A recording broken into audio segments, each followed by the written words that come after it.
Ciao team, this is Alberto and Happy New Year. Everything begins from this kind of stuff, as you can see. This is the spline, everything is CNC made. And this is the basket. And this is the small, let me see, okay.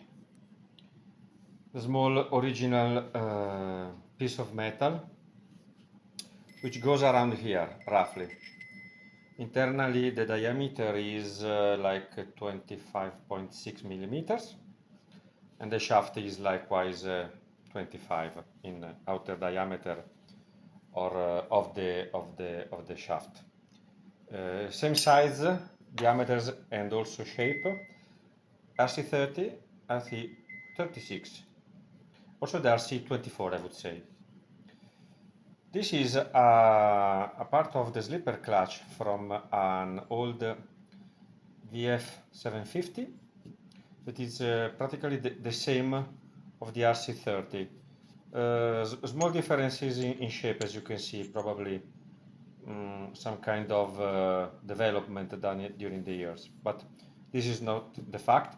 The fact is that this one in the spline shape is absolutely compatible from early 80s up to VFR RC36 second version. So the splines, they matches perfectly. With one end is quite difficult, but you can see.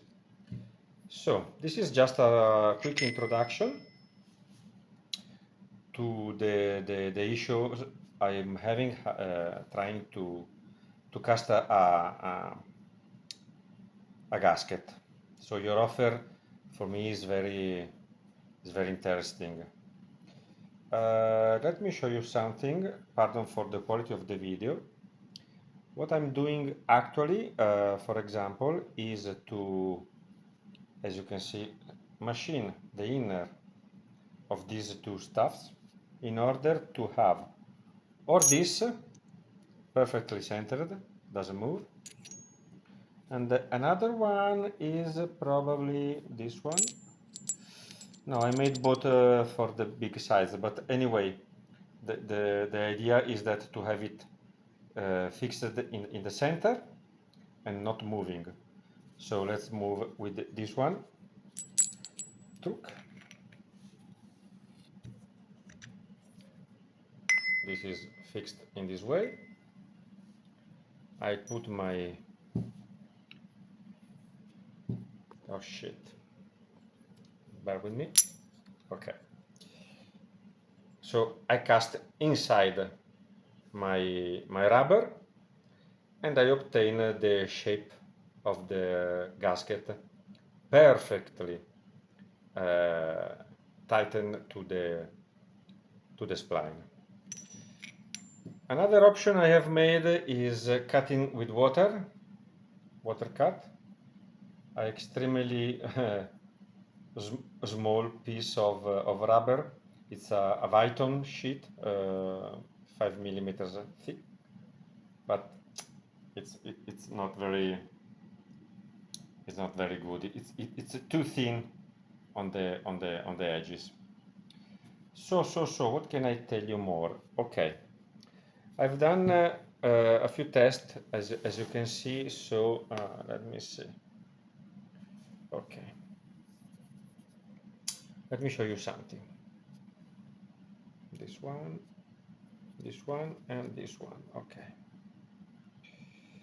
I have made a very quick big cast of this one, as you can see, always with the shaft inserted, and no degassing of the rubber, nothing at all. Just mixed the two parts and casted in as a shape.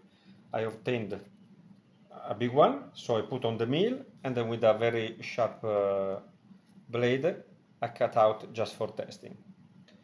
The result is not that bad. Without the gassing, I am seeing that the rubber I found shit has not very big porosity, but you know, shit happens. So the porosity can be all together with within the splines, so I may have a leak. So just a test, I'm not worried. The result is, I would say, not that bad. Bubbles trapped, okay, that's common, not a problem. I'll stop this video and I'll make another one right away with some solution I thought could be fine.